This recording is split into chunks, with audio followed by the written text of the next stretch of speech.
Awesome. All right. So where we're going to pick up is where we left off. So we're picking up in the chapter We Agnostics. And we're starting on page 49. Glad you're here. So yeah, if you're wondering, if you got like questions or anything, you throw it in the chat. I will see that very likely and go on a tangent with it. Or if you're like, you know what, I'd love to just see her go on a tangent. That's very easy. So where we're going to start is on page 49. And we're going to pick up at the very bottom paragraph of page 49, where it says, we who've traveled this dubious path. And for those that maybe don't know or new to the study, the chapter We Agnostics is really laser beam focused on step 2. And so that's the step that we're looking here today. And what we finished reading last week was this idea of those of us thinking, man, my intellect, my human intelligence, that's got to be the last word. There can't be anything more powerful than me, or maybe smarter than me, or that sort of thing. And so as we pick up, it says, we who have traveled this dubious path. That's that idea of this, we're not so sure about that, like a little skeptical going down this path. Beg of you. So that is some strong language, to lay aside prejudice. Now, keep in mind that word prejudice, it means to prejudge. Another way to describe it is to have an opinion on something that I might not have any experience with. That's what prejudice is about. So lay aside prejudice, laying aside our old ideas, putting aside our preconceived notions, and it says even against organized religion. And so many of us come to the rooms of 12 step with perhaps, having religion shoved down our throat. Perhaps we've experienced prejudice from religion, and perhaps we've even experienced religious trauma. And so what we're not saying is ignore all that, but what we're saying is we're going to have to find a way to lay aside our old ideas and our old beliefs. And if I'm struggling with resentment towards religion, if I'm struggling towards resentment to things that have happened to me specifically in the name of religion, we've got a step for that. That's step 4. And we can begin to have a look at those things and those resentments. Heck, if I got a resentment towards God, I've already done the first part of step 2. I got to believe in something to have a resentment towards it. So step 2, part 1, done. If I can put God, higher power, creator, spirit of the universe in my resentments, we're almost there. And it says we have learned that whatever the human frailties of various faiths may be, those faiths have given purpose and direction to millions. So despite, terrible and awful, and I'm not minimizing it anyway, things that have been done in and around organized religion, there are millions of people throughout the course, and probably more than millions if we count the course of human history, who have had purpose and direction. And depending on how I do for time, let's not, maybe not great because it's me, but depending on how I do for time, we might get to the the part of the chapter known as the bedevilments. And I don't know about you, when I came into the rooms of 12 step, I did not have purpose. My life did not have meaning, and I sure as heck didn't have direction. It was like I was circling the drain. And in fact, circling the drain, I was in the cycle of alcoholism. I couldn't stay sober, no matter how much I wanted to. Goes on to say, people of faith have a logical idea of what life is all about. Actually, we used to have no reasonable conception whatever. We used to amuse ourselves by cynically dissecting spiritual beliefs and practices when we might have observed that many spiritually minded persons of all, awesome, welcome. It's okay if you're at step 1. You're welcome here. And if you need some help with step 1, we'll hang around after and we'll help you out with it. You're definitely in the right place. So all spiritually minded persons of all races, colors, and creeds were demonstrating a degree of stability, happiness, and usefulness, which we should have sought ourselves. And it's those ideas. I don't know about you, but I came to the rooms of 12 step and I was miserable. I hated myself and I kind of didn't like anyone else, but I desperately needed you to like me. I'm sure no one relates to that.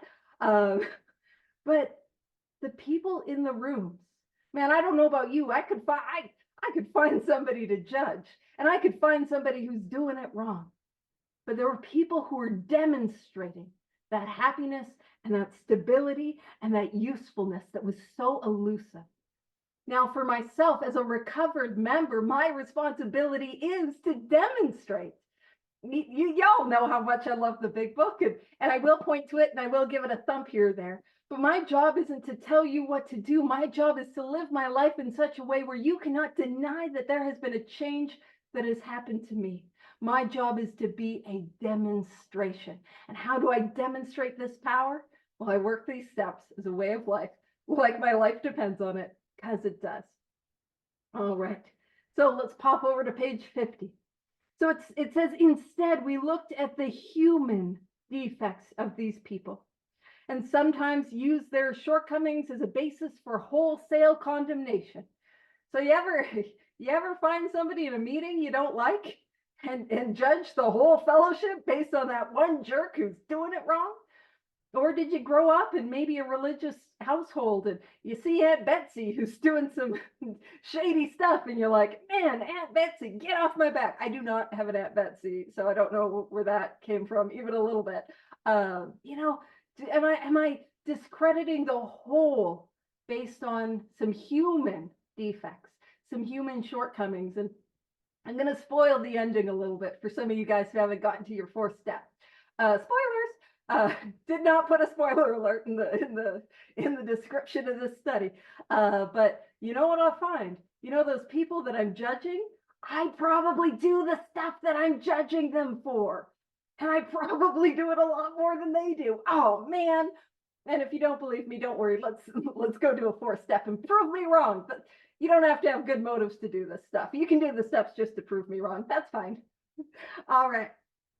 So it says, we talked of intolerance while we were intolerant ourselves. Is that my experience? And it says we missed the reality and the beauty of the forest because we were diverted by the ugliness of some of its trees. And my laser beaming into the defects and the things that I don't like, but I missed the beauty that life and the spiritual side of life has to offer. I have this friend, and I'll take pictures of like really ugly trees, or like trees that have they've almost died and they've had a resurgence. And I send a picture to her. I'm like, this tree has alcoholism. That is not diagnostic criteria of alcoholism. It is lack of control once I start, and lack of choice. When I say I don't want to do it, I don't want to do it. It has nothing to do with what our branches look like. But I just love that idea. I will miss the beauty of acres of forest because that tree is not growing how I think it should. Has that been my experience? Have I showed up with judgment, prejudice, old ideas? I'll tell you that was mine. And it says we never gave the spiritual side of life a fair hearing.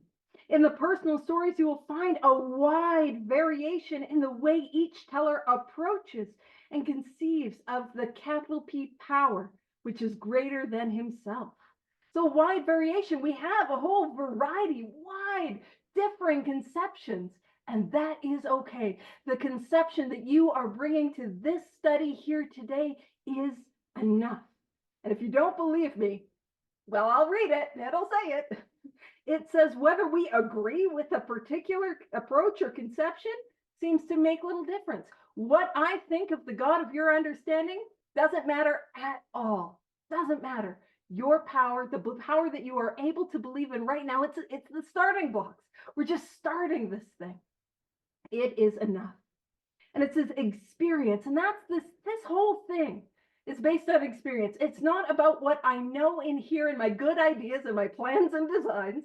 It is about what I've experienced as the result of taking these actions and the result of those first 180, but also the result of each and every one of us who followed these directions and taking these actions and worked with others. Our experience is that these are matters about which, for our purpose, we need not be worried. What I believe is far second to what I do. It is the actions that I take that truly matter. So these are questions for each individual to settle for himself. Yeah, welcome. We're on page 50 for anyone that's just joining. And it says on one proposition. So we have a wide variety of conceptions and beliefs of a power greater than ourselves. But there is one proposition that, however, these men and women, the first 100, But greater than that, each and every one of us who have followed these directions and who have recovered. One proposition we all are strikingly agreed. Now, if it's a strikingly agreed, that is something. Listen, if you're not sure about what a miracle that is, go to your business meeting or your group conscience and bring up something for new business and see how incredible it is when we all agree on something. You know what I mean? So this is something we all agree upon. Every one of them has gained access to and believes in a capital P power greater than himself. Everyone. And you know what I love? It doesn't start with belief in. That's where we start in step 2.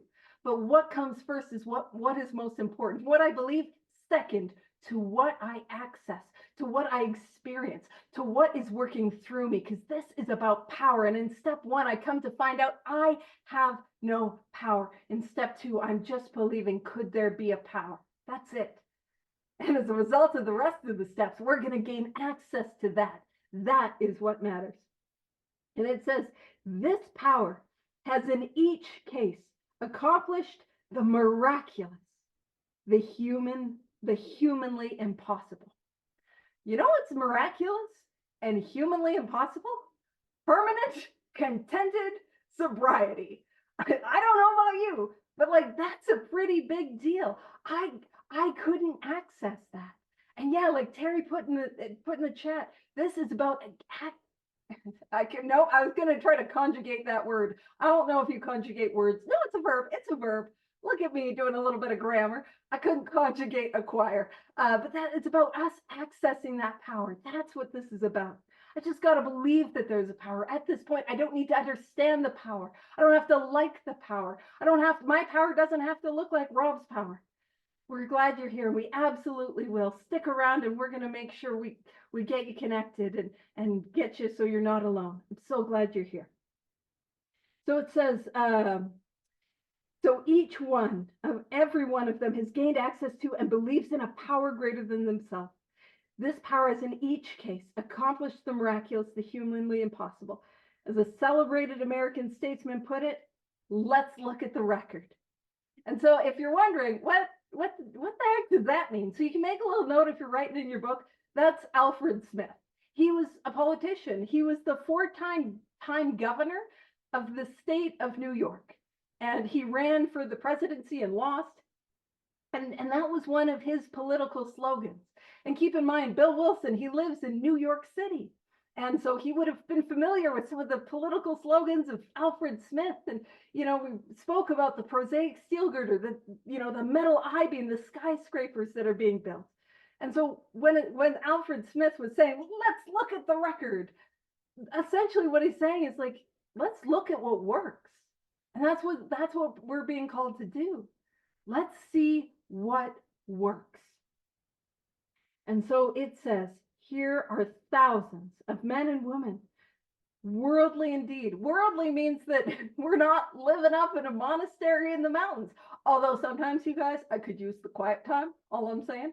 But we're not living, we're normal, regular people that are living lives and a part of our families and workplaces and communities. That's what that means, thousands. And that thousands is referring to those who have recovered from the first edition to the second edition. But nowadays it would be millions. And it says they flatly declare that since they have come to believe in a power greater than themselves, that is step 2, part 1. See, step 2 is it's written on page 59 of the big book. It says came to believe that a power greater than ourselves. Not came to believe in, came to believe that a power greater than ourselves. And step 2, part 1, all I need to believe is that there is a power greater than myself. And I was making this joke yesterday. I'm sure I'm the only one on the Zoom call who's ended up in the back of a police car. I'm sure no one else can relate to that. All I'm saying is my experience is that the Calgary Police Service has maybe at some point in time become a power greater than myself. And all I'm saying is that I may a time or two have made a decision to turn my will and my life over to the care of that power. Now we got to come to rooms like this and turn it over to one that'll take me to better places. You know what I mean? But all I need to believe is that there is a power. So that's going to be step 2, part 1. And then it says, to take a certain attitude toward that power. That is going to be step 2, part 2. We're not. I am going to honor my limitations. We are not getting to the second step proposition today. We're not going to get to that question. But I'll again, spoilers. This is going to be a spoiler heavy big book study. Don't worry. I won't tell you how. I was like, I won't tell you how Game of Thrones ends. I didn't watch it. I don't know how it ends, so I definitely won't tell you. I won't spoil some good stuff, but that is step 2, part 2. See, in step 2, it's written, came to believe that a power greater than ourselves. Step 2, part 1. And it says, could restore us to sanity. Step 2, part 2. All I need to believe is that this power could relieve for me the mental obsession. Do I believe that this power that seems to work in the lives of you guys who are happy and sober at the same time, if I do the actions that you do, if I take the actions that you take, that power can relieve from me that insane thought that I have when I'm sober that tells me this time will be different. Nobody will ever know. I can drink like a lady, or, I can smoke crack like a lady. I don't do anything ladylike, if you're wondering. But that lie that tells me this time I can do it. Do I believe that? Is that power more powerful than my alcoholism or my addiction or whatever brings you to this all-inclusive study? That is step 2. And so, if it is, I got to orientate myself to that power. So, and then it says, and to do certain simple things. Doing certain simple things, if you're wondering what that is the 12 steps. So I believe that there is a power. I believe that power can relieve me from that mental obsession, and I work the steps. And as the result of working the steps, here's what we experience. It says, there has been a revolutionary change in their way of living and thinking. And that is a beautiful description of a spiritual awakening. So those of you guys who've been coming here a while and you guys know me, where I'm like, we're going to avoid the spiritual appendix at all costs. We covered it last week, so don't worry. I just like to find these sneaky descriptions of a spiritual awakening, a revolutionary change in the way in which I live, in the way in which I think. And that change happens as the result of the 12 steps. So if you're new today, if you're hurting today, if you're asking for help, and please stick around, we can get you connected with a sponsor and a group of people who can take you through the steps quickly and thoroughly. Yeah, sneaky. That is what's on offer. That is the solution that we have.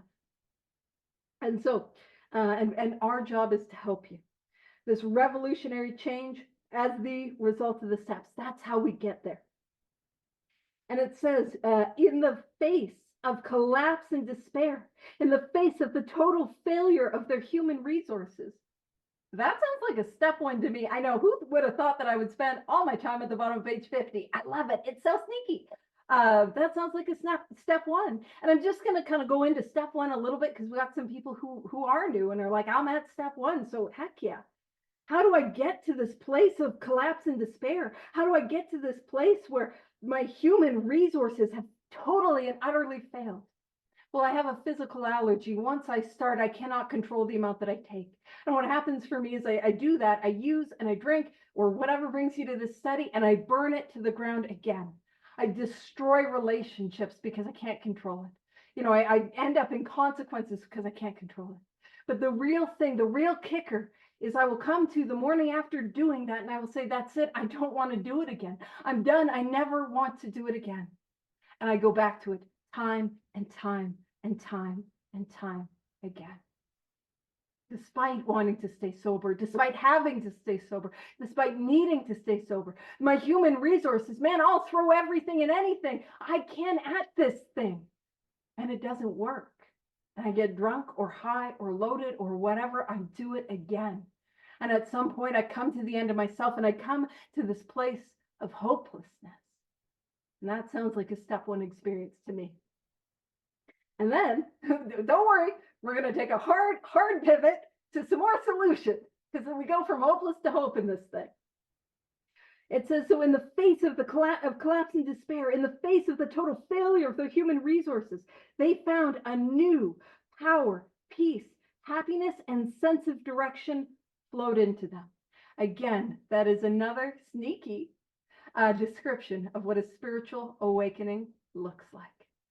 A new sense of power, a new sense of peace, a new sense of happiness, and a new sense, yeah, we get access to that power. That power gets to flow through me. Yeah, we don't get to be the capital P power, though. You'll notice that's a lowercase p that's working through me. By the way, the reason for I'm making the capital joke, for those that don't know, I capitalize any of the words that are capitalized here, especially in we agnostics. That's a synonym. If you don't like the word God, cool, don't use the word God. Use power, use any of these words that are capitalized. You can use these words. I started to use the word God when I got here out of convenience, because I had some prejudice, some old ideas, what I assumed people knew when they used that word God, and I didn't like it. I didn't ask them, by the way. That would mean like talking to people, and I wasn't going to be doing that, because they might ask me a question that I don't got the answer to. You know what I mean? Like, how's it going? Ugh, I don't got an answer for that. So I wasn't talking to people. So I started to use higher power, because that's what the cool kids were using. And keep in mind, I'm pissing myself behind dumpsters. But I show up to community centers and like church basements. I got to be cool all of a sudden. So I use higher power, because that's what the cool kids are doing. But that's like 2 words and a whole lot of syllables. And I started to use the word God out of convenience. And because I'm on this tangent, I might as well finish this tangent. What happened is I used that word God as I went to my resentments. I used that word God in prayer and meditation. I used that word God, and that word God began to mean what I had experienced. What I had experienced as the result of these steps. And so I use the word God because I have a hard enough time staying on track and, and getting through the work on time. You know what I mean? So it's one syllable. I use the word God, and that word God, the word that I mean, what I mean when I use that word God is what I have experienced as a result of this work. And what I also mean by the word God is the conception of a power greater than yourself that you are the most open to. That's what I mean, because I wasn't going to ask nobody. All right. So, and if you're like, Paige, what do you mean? That's a description, that new sense of power, peace, happiness, sense of direction that flows into them. Are you sure that's a description for the spiritual awakening? I love it. Let's find out. It says this happened soon after. So this is the result of. They wholeheartly met a few simple requirements. What are those few simple requirements? The 12 steps. That's it. So again, for those that are new, and for those that are hurting, yeah, awesome. Got good orderly direction and protection. Absolutely. I do this work. I take wholeheartedly. Yeah.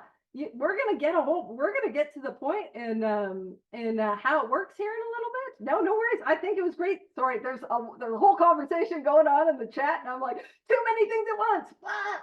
Don't worry. I got you. Okay. I know you meant direction, but I love protection. Right? I think that typo was great. Now, Terry put in the chat, he was like, wholeheartedly, right? I know. We're going to get into how it works, where it says half measures availed us nothing. Rude.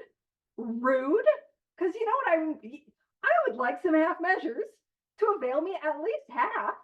I mean, I'll even take a quarter for some half measures. You know what I mean? So I got to wholeheartedly do this thing. Yeah. Wholeheartedly give myself to this. To the best of my ability.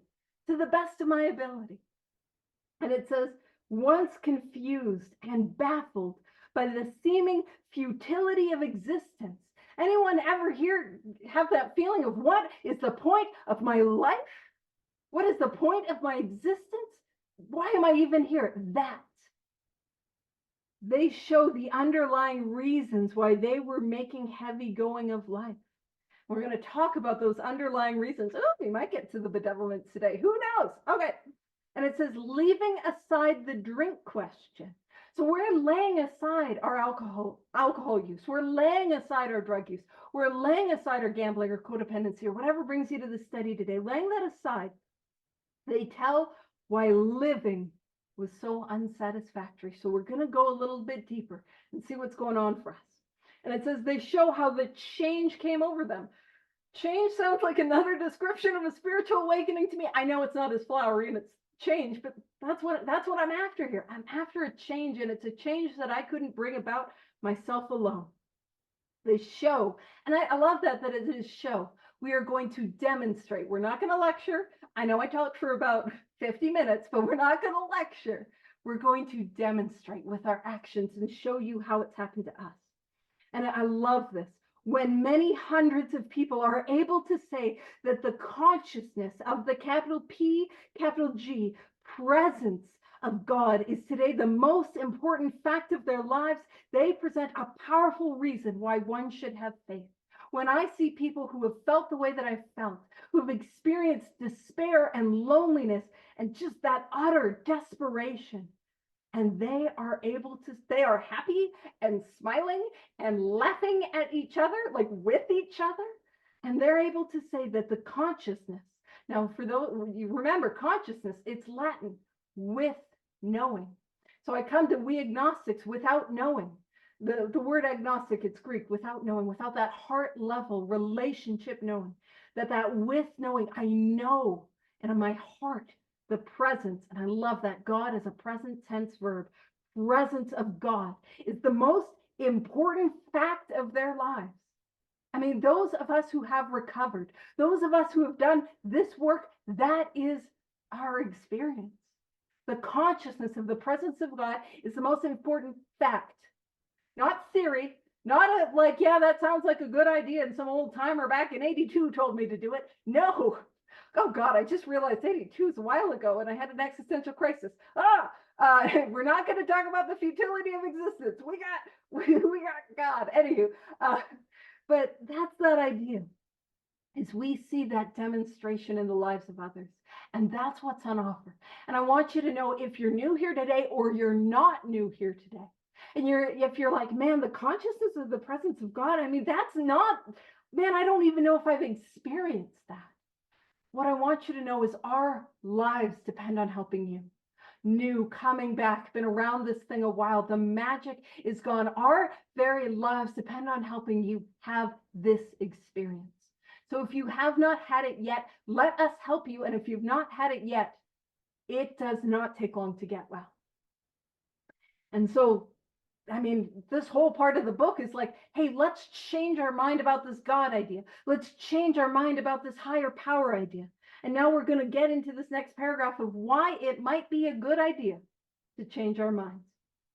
And it says, the world of ours has made more material progress in the last century than in all the millenniums which went before. Listen, if we went back to like the early 1900s when Bill W. was growing up, we'd be like, electricity would blow his mind. But the fact that we're hanging out, like 44 of us on our computers and our phones and our tablets, and we're talking about, like, are you kidding me? You know, that is mind-blowing. So as a society, we've made more progress in this world of like the physical world, material, science, invention, right? Than we've ever had. And it says almost everyone knows the reason. Students of ancient history tell us that the intellect of men in those days was equal to the best of today. So those who studied, I can't remember the name of the people who studied cultures. It's going to bother me, but I'm not going to be able to find it. But the people who study cultures and ancient civilizations, they will tell you, like, listen, we give Paige a time machine and we take me back to ancient, yes, anthropologist. Thank you. What was happening is I was trying to get the name anthropologist, and there's a weird store that has a name that's very similar, but not that. And the two words went together in my mind, and I'm like, can't do it. Can't find it. It's all gone. Thank you. Because I'm sure everyone was as invested in that as me, whether I could find the name. I didn't think so. But that idea, you take Paige back in a time machine, and you take me to ancient Rome or ancient Greece or the ancient Aztec civilizations. I'm not smarter than them. Some of you are like, girl, we know. But I'm not smarter than them. They were just as smart as we are today. So why didn't some of these older civilizations have this technology? Well, here's why. It says, yet in ancient times, material progress was painfully slow. The spirit of modern scientific inquiry, research, and invention was almost unknown. In the realm of the material, men's minds were fettered by superstition, tradition, and all sorts of fixed ideas. Fettered, as Rob put in the chat, tied up, restrained, held back by that idea of, in ancient times, the governing bodies were like, no, you can't experiment, you can't try things, you can't, you know what I mean? But is that not what I do with the spiritual life? I have an old and fixed idea that prayer's not going to work. Never tried it. I've got this fixed idea meditation isn't for me. Maybe did it one time at a yoga class and I decided I'm not doing it again. You know what I mean? I have not experimented. I've not sought. I've not tried this thing, given it a fair go. And the result is, and what we're being asked is just open our mind. Heck, I had a sponsor one time that would be like, talk about how she just run this whole deal. She's like, just running experiments. Let's see what happens, right? See if it works. It will. But I mean, don't take my word for it. Do it, And so that's what we're saying. Change our mind, open our mind. It goes on to say some of the contemporaries of Columbus thought a round earth preposterous. Now, that metaphor isn't a great metaphor for a number of reasons. Because just a number of reasons, but the idea that Bill Wilson had when he wrote that was that we as a society thought the earth was flat. We didn't. And that, that proved the earth was round. It didn't. But that's what we believed. So we believed one thing, and then we were given a good reason, and we changed our mind. And that's what the metaphor is. And then, we need to investigate. Let's investigate before we get it. We get our ideas that it doesn't work. Man, I'm off on a tangent. How often have we maybe said or experienced or worked with people who said, I tried the steps and they didn't work for me, only to ask a few more questions and find out they didn't do all of them. Maybe some of a 4, maybe a 5. They were, you know what I mean? Like, how often is that? Like, I've got to do all of this. I've got to run the experiment to its inevitable conclusion. There's that metaphor of AA or CA or NA or DAA, all the fellowships. The 12 steps is like it's the cake recipe. And it's like, if I stop halfway through the recipe, so I got mixed all my dry goods, mixed all my wet goods, and I don't preheat the oven and put this doohickey in the oven, I'm not going to get the cake. But I can't say the cake doesn't work for me. I didn't do it. You know what I mean? Keep in mind, don't ask me baking questions. I'm not there for that. Good with steps, terrible in the kitchen. Just gonna honor my limitations there. All righty. But this one I love. Others came near putting Galileo to death for his astronomical heresies. So Galileo, we got a whole lot of things there. So Galileo, Terry, I was a crumb snatcher. Me too. I spent some time looking for crumbs in the carpet. And then if you're interested in Galileo, Rob has some stuff in the chat for you. But Galileo, what he found was that the earth, or that the sun, was the center of the universe. And so what we believed as a society was Earth was the center of the universe. Earth was at the very center of our galaxy, and everything revolved around the Earth. And then Galileo was a little like, hey, no, it seems like the sun's at the center. And the church that was in power at the time was like, oh, heck no, we're going to kill you. You better not be saying that. But I love that metaphor. Love that metaphor, because it's a little like me saying, hey, I am the center of the universe. You know what I mean? I show up to this and I think I'm the center of the universe. And let me be clear, when I came here, I didn't think I was the center of the universe, as in like, you all revolve around me, in the sense of, I am so great, please worship me, let my light fall upon you, believe me. No, I was the center of the universe, as I am at the center in my existence, infected you with its awfulness, and I ruined everything that I touched. But who's at the center? Me. And so what do I need to do? Get my butt out of the center. What needs to be at the center? The sun, the light. And what I love in this book, there's a number of metaphors for God. And why? Because we can't describe something that is indescribable. We can't describe something that is ineffable, which is to say experiential. So we use metaphors because that's the best way to describe it. And we have these metaphors of God as light. And I just love that. I need the light to be at the center, and I need to revolve my life and my being around that light. And man, I love that Galileo metaphor. So for those, I hope that tied some stuff in for you.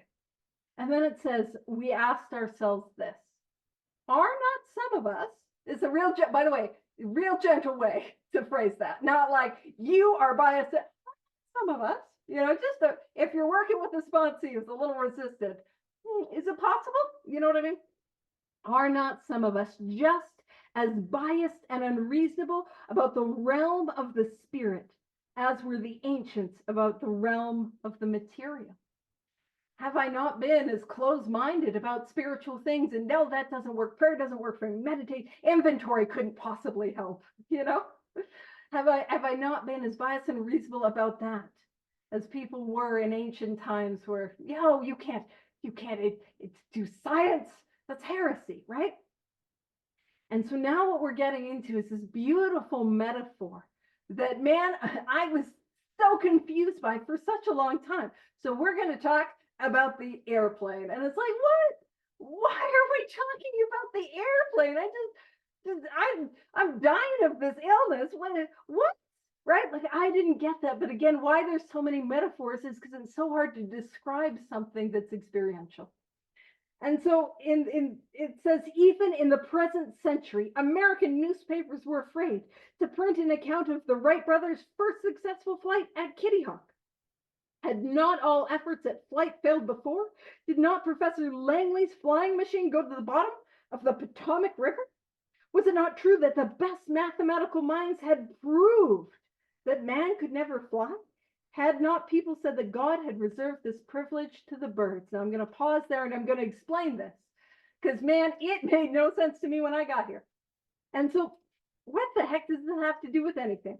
So Professor Langley and the Wright brothers, they were in a race to create an airplane.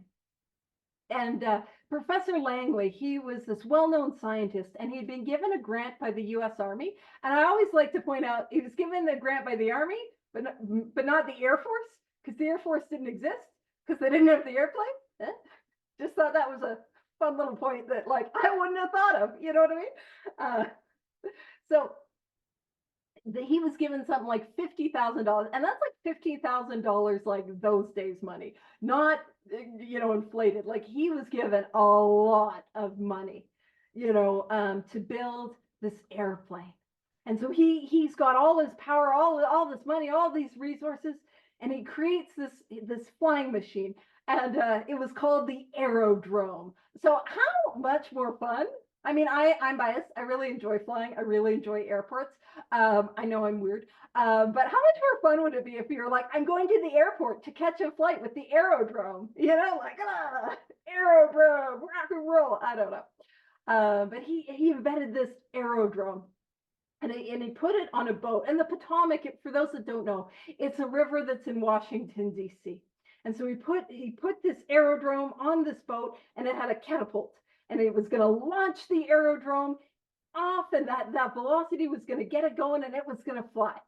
And so, the grand day, his aerodrome on the boat, it launches, and it crashes into the Potomac River. And from that moment, we were convinced without a shadow of a doubt that man could never fly. Man could never fly. God had reserved that privilege for the birds. Did you not see what happened to Professor Langley? We could never fly. And that's like me coming to this with my old ideas. I could never fly. Ooh, we got some airplane facts in the chat. Ooh, the Air Force, for those that are wondering where to go, was created in 1947, in between the printing between the third and fourth edition, or first and second edition. Sorry, numbers are hard. Airplane facts I can do. Numbers, counting in sequence, too much for me at this hour. And so there's a bit of a metaphor that I like to use. Yeah, it happened in 1903. There's this metaphor, and I look at my life, and Professor Langley, he was not a bad guy. So I'm just using this as a metaphor. Don't be like, oh, the villain of the story, Professor Langley. But in my life, have I not been Professor Langley? So for those of you who are new, and maybe you guys have done what I did, which was try to Professor Langley my alcoholism or my addiction. See, I took all of my resources and all of my power to try and Professor Langley the physical allergy. Anyone ever, try to control the amount they drank or the amount they used, maybe drinking water in between, all those things. I'm not going to drink with so-and-so because I get in trouble. I'm only going to buy this much alcohol. I'm going to tell the drug dealer to lose my number. I'm going to tell the liquor store to stop selling to me. Like all those things that we do. And we had no control. And you see, I can't Professor Langley my way through the allergy. And then, I don't know about you guys, but I tried to Professor Langley my way through the mental obsession. So I would put everything that I could think of, all of my power, I didn't have much money, but because we know where that went, but all the money I could muster, all the resources I could muster to put between me and the first drink and the first drug. And it didn't work. I couldn't Professor Langley myself. And I come to a place like this and I'm like, it's hopeless. But in this metaphor, we got two bicycle repairmen. And Kitty Hawk is just it's a town in North Carolina. It's on a key in the ocean. Not like fully on the key. It's a little peninsula, like for those that were really wondering, and I'm sure everyone was, just how my brain works. And they built this airplane, and that airplane flew for less than 7 seconds, maybe. The distance that it flew was shorter than the length of the wingspan of many of the planes today. But from that moment on, we changed, as our society changed our mind. We were like, there can be flight. We got a lot of stuff. I always think Professor Pat Pending from Wacky Races when I read this bit. I want you to know, I read those words. I understand none of them, but I'm sure somebody did. So yeah, Professor Lang. Oh, if you didn't know what he's talking about, he's got a picture of it in the chat. So yeah, so we go from saying man could never fly to, well, maybe. And then going to top page 52, only 30 years later, the conquest of the air was almost an old story. And airplane travel was in full swing. Oh, of course we can fly. We've been flying, heck. Bill and Abby got loaded and got an airplane to complete their jag. Like flying, that's no thing. Poor Fred, he went on a bender and tried to fly home and found a taxi cab driver instead of his wife. Oopsie doopsies. So plane, we can fly, no thing. But also we went from absolutely no way we could fly to this is how open-minded as a society we had become. It says, but in most fields, our generation has witnessed a complete liberation of our thinking. So what we're talking about, we completely open-minded when it comes to science and technology. That's what it's saying. Show any longshoreman a Sunday supplement. So for those of you who do not live by the coast, those of us in Alberta, because we don't know, a longshoreman is a blue-collar dock worker, right? That's what a longshoreman is. So show your average Joe, your run-of-the-mill person, labor. A Sunday supplement. A Sunday supplement is, I know it's like referencing newspapers, but on Sundays, man, I feel old. But on Sundays, the newspapers, that was like the thick newspaper. And they would have like an extra story that they would put in that would make the newspaper thicker, a supplement. And when you ever see those things where like old newspaper boys would be like, extra, extra, read all about it. The extra that they're asking us to read all about is that Sunday supplement. So it's like saying, ask any average Joe to read like an article, an online article or a Instagram post or something, I don't know, about, a proposal describing a proposal to explore the moon by means of a rocket. And you'll say, I bet they do it. Maybe not so long either. So we've opened our mind so completely that, oh yeah, we'll get to the moon. Could I not do that in terms of spiritual growth? And this is something I also want to point out. We had a rover on Mars that was up there so long, it died of old age. And then I had sad feelings, which is a normal response to a robot. Like that is how far we have like traveled in science. And yet we still do not have a cure for alcoholism or addiction that does not involve God. And that kind of tells me what I'm up against. See, if I have this illness is laid out in this book, I need the solution. Because, man, those self-landing rockets, that's not going to cure me. That's not going to save me. And it says, we had to ask ourselves. Oh, sorry. I was going to miss a sentence and an important one. So it says, is not our age characterized by the ease with which we discard our old ideas for new? And that is what we are here to do. Get rid of our old ideas. These notions about God that are holding me back, that are preventing me from taking these actions, get rid of them and grab something new by the complete readiness with which we throw away the theory or gadget which does not work for something new which does. And what we have here in the rooms at 12th Step is something that works. I always tell people, if you're hanging out listening to me natter on for about an hour, man, you need this. You know what I mean? It's bad. If you had another option, you would have taken it, girlfriend, you know? So we got to get rid of those old ideas, grab a hold of something new, something that works. And then it says we had to ask ourselves why we shouldn't apply to our human problems this same readiness to change our point of view. And so what we're talking about there are our human problems. And this paragraph that we're in are what's called the bedevilments. And you can make a little note, and the bedevilments are a beautiful metaphor, a beautiful description of the spiritual malady. And which one did you? Sorry, I was going to bring it up. Which ones did you put in chat? Because oh yeah, that's a good one. I'll do that in a bit because I think we have time. I'm as shocked as anyone that we made it this far in the book, because normally we get all over. Anyway. We're gonna talk about the bedevilments, and I'll bring some stuff up and I'll show you some stuff. But you see, it says our human problems. The reason we talk about in step one, we just laser beam into lack of control, lack of choice, is because that is what differentiates me as an addict or an alcoholic or a compulsive, whatever brings you to this study. But the bedevilments are really a beautiful description of the spiritual malady. A beautiful description of what my life looks like when I am sober and not doing this stuff. You know what I mean? It looks, and honestly, let me describe it another way. It looks like what I experience when I experience a conscious separation from God, when I don't have that connection to that power in my life. Now, here's the thing, alcoholics, addicts, compulsive, whatever brings you to the study, we're not the only people who experience the bedevilments.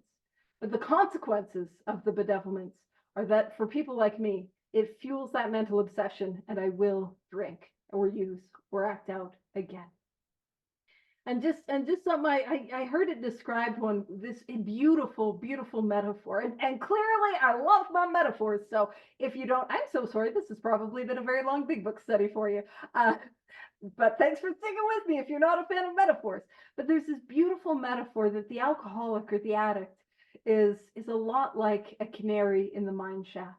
So back in the days when you had miners down in the mine, they would have a canary that was with them. And the reason is birds are like really sensitive to gases. We were joking about how like I'm always worried about people with their safety. I'm like, so if you have a bird, do not do like self-cleaning on the oven. Like that's not good. Like you gotta be careful if you got a bird living in your house with fumes and stuff. Like they are super sensitive to gases. And they would have the canaries living in the mine, they would chirp and chirp and chirp. And they would stop chirping if there was a gas leak, if some gas was exposed. And the sound of the canary no longer chirping was a sign that there was gas in the mine. And I think in many ways, alcoholics, addicts, those of us who at this study were a little like spiritual canaries. We experience that pain so loudly that something's wrong. You know what I mean? I don't know about you, but for me growing up, that feeling that something's wrong, I'm not okay. That idea that, there's that sense of separateness from God. I couldn't call it that, but here's what it looked like, and here's what I could call it. It's this. We were having trouble with personal relationships. Is that my experience? How are my relationships going, right? We couldn't control our emotional natures. Was that my experience? Maybe I'm a fly off the handle. Maybe I'm sobbing, I'm weeping. Maybe I'm so filled with resentment and self-hatred, right? Is that my experience? When it says we were prey to misery and depression, was that my experience? I don't know about you, but I would have that depression so bad I couldn't get out of bed.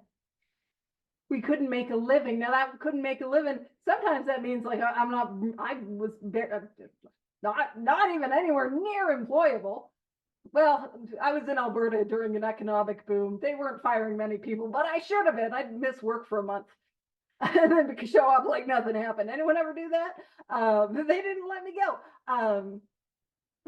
But also, like, am I underemployed? Am I miserable at work? Am I not making a living? You know what I'm saying? And it says we had a feeling of uselessness. That feeling of uselessness, I don't know about you, but that pervaded every area of my life. And it says we were full of fear. Is that been my experience? We were unhappy. Is that my experience? We couldn't seem to be of real use or to be of real help to other people. You know, I oftentimes make that joke about like sponsor. I'm like, it's got to be inconvenient, you know, but that idea of like, I always wanted to help people. I always wanted to help people, but I couldn't be of use to anyone. And it says, was not a basic solution of these bedevilments, was not a basic solution to the pain of my life more important than whether I should see newsreels of lunar flight? I mean, the James Webb telescope, that is super cool. We got some super cool pictures, but it's not great if I want to kill myself. Do you know what I mean? Is not a solution to that more important in my personal existence? Because of course it was. And it says, when we saw others solve their problems, my main problem, but like, man, this is a way of living which answers all my problems. And it says, by a simple reliance. How do I have a simple reliance? I work these 12 steps as a way of life, like my life depends on it, because it does. A simple reliance upon the capital S, capital U, Spirit of the universe. We had to stop doubting the power of God. We've got a Zoom room full of people where a power greater than themselves has worked in their lives with permanent contented sobriety. When I say permanent, I don't mean we got to set it and forget it. We got to keep doing this work, but we get to live happy, sober, contented lives. Our ideas didn't work, but the God idea did. What we have here works. Now, I gotta bring it. I didn't think we'd get this far, so I gotta bring it up on my screen, and I'll share this with you. It's similar to what Rob put in the chat, but it's one I made because I have somebody in my life friend that loves the bedevilments. But we can compare the bedevilments with the 9-step promises. And so in the bedevilments, it was saying we were having trouble with our personal relationships. We go to 9-step promises, where it talks about we will lose interest in selfish things and gain interest in our fellows. Self-seeking will slip away. In the bedevilments, it talks about how we can't control our emotional natures. Well, in the 9-step promises, we will comprehend. That is that deep experiential understanding, the word serenity, and we will know peace. It says in the bedevilments, we were a prey to misery and depression. And in the step 9 promises, our whole attitude and outlook upon life will change. It says we couldn't make a living. 9-step promises, fear of people and of economic insecurity will leave us. Bedevilments, we had a feeling of uselessness. That feeling of uselessness and self-pity will disappear. We were full of fear in the bedevilments. Well, in the 9-step promises, we will intuitively know how to handle situations which used to baffle us. We were unhappy. We were going to know a new freedom and a new happiness. We couldn't seem to be of real help to other people in the bedevilments. Well, 9-step promises, we will not regret the past nor wish to shut the door on it. And again, when it says we couldn't seem to be of real help to other people, it says no matter how far down the scale we've gone, we'll see how experience can benefit others. And so if I'm experiencing the bedevilments in my life today, how do I get freedom from that? Well, I got to get to those 9-step promises. And how do I do that? I work these steps Like my life depends on it, because it does. And again, if you're new, if you're struggling, stick around after the meeting. Let us know in the chat, and we will get you connected with people who can help you go through this work. You don't have to do it alone, and there is a solution. So I think we'll leave it there, and we're going to pick up with some more plane metaphors next week. So stick around. All right.